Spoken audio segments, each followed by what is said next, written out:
ಸಿನಿಮಾನ ಆಶೀರ್ವಾದ ಮಾಡಕ್ಕೆ ಬಂದಿರುವಂಥ ಎಲ್ಲ ಗಣ್ಯರಿಗೂ ನನ್ನ ಪ್ರೀತಿ ನಮಸ್ಕಾರ ಹೇಳ್ತಾ ಮಾಧ್ಯಮದವ್ರಿಗೂ ಕೂಡ ನಾನು ನಮಸ್ತೆ ತಿಳಿಸ್ತೀನಿ. ಯಾಕೆಂದರೆ ಆಶೀರ್ವಾದ ಪ್ರತಿ ಹೊಸ ಪ್ರತಿಭೆಗಳಿಗೆ ಎಷ್ಟು ಬಲವಾದ ಆಶೀರ್ವಾದ ಸಿಗುತ್ತೋ ಎಲ್ಲ ಹಿರಿಯರದು ಅದು ತುಂಬ ದೊಡ್ಡ ಮಟ್ಟಕ್ಕೆ ಕರ್ಕೊಂಡು ಹೋಗುತ್ತೆ.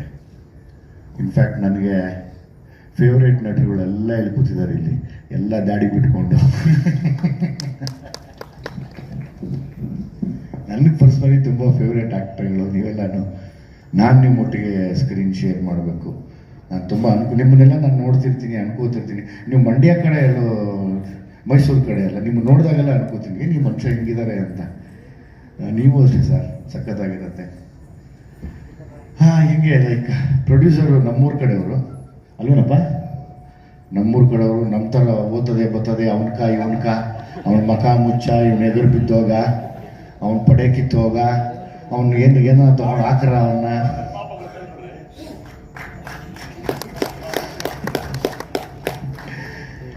ಮೊಟ್ಟೆಗಳು, ಕೋಳಿಗಳು, ಹಂಗೆ ನಮ್ಮೂರವರು ನಂದು ಅಂತ ನನಗೊಂದು ಖುಷಿ ಆಯಿತು, ತುಂಬ ಅಭಿಮಾನ ಬಂತು. ಅವ್ರು ಮಾತಾಡೋವಾಗಲೇ ಗೊತ್ತಾಯಿತು. ತುಂಬ ಒಳ್ಳೇದಾಗಲಿ ಸರ್. ನಂಗೆ ನಮ್ಮವರು ಅಂತ ಮುಚ್ಚೂರು ನಮ್ಮದು ಅಂತ ಸೆಳೆಯುತ್ತೆ. ಹಾಗೆ ಪ್ರೊಡ್ಯೂಸ್ ಮಾಡಿದಂಥ ನಿಮಗೆ same time Manju as a director. Manju ನನ್ನ ಗೌರವ ಕೊಡ್ತೀಯ ಅನ್ನೋಕ್ಕಿಂತ ಹೆಚ್ಚಾಗಿ ಮಂಜುಲ್ ಒಂದು ಫೈರ್ ಏನಂದರೆ ಒಂದು ಹೋರಾಟದ ಒಂದು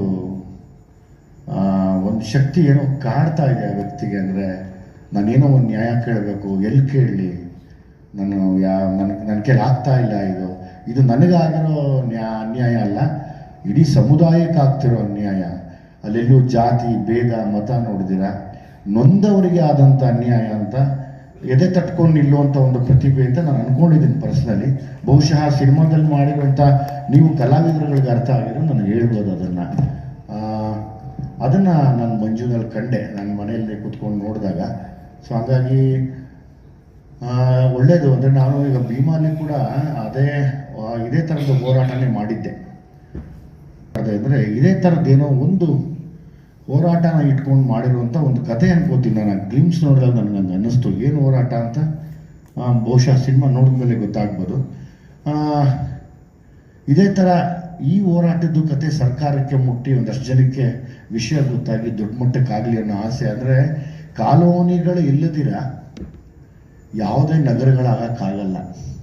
ಕಾಲೋನಿ ಶಕ್ತಿನೇ ಶಕ್ತಿ ಯಾವಾಗಲೂ. ಕಾಲೋನಿಗಳಾದ್ರೇ ನಗರಗಳಾಗೋದು, ಮಹಲ್ಗಳಾಗೋದು, ಮತ್ತೊಂದು ಬೆಳೆಯೋದೇ ಕಾಲೋನಿಯಿಂದ. ಸೊ ಹಾಗಾಗಿ ಕಾಲೋನಿಲಿರೋರೆಲ್ಲರೂ ಕಾಲಕ್ಕೆ ಸಮ ಅಲ್ಲ, ಅವರಿಂದನೇ ಎಲ್ಲ ನಡೆಯೋದು ಅಂತ ಬಹುಶಃ ಈ ಸಿನಿಮಾ ಹೇಳುತ್ತೆ ಅನ್ಕೋತೀನಿ ನಾನು.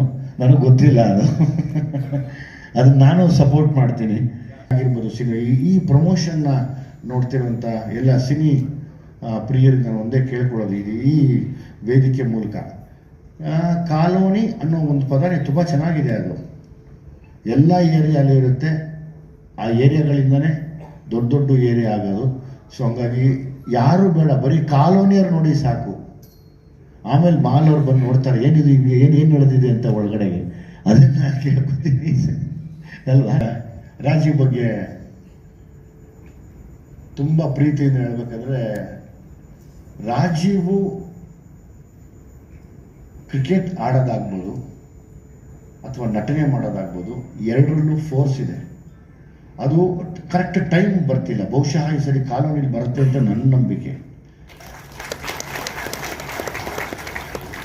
ವಿಷಯ ಏನಂದರೆ, ನಾನೊಬ್ಬ ಹೀರೋ ಆಗಿ RX ಸೂರಿ ಅಂತ ಒಂದು ಸಿನಿಮಾ ಮಾಡೋದಕ್ಕೆ ರಾಜೀವ್ ಕೂಡ ಕಾರಣನೇ, ಮುಖ್ಯ ಕಾರಣ.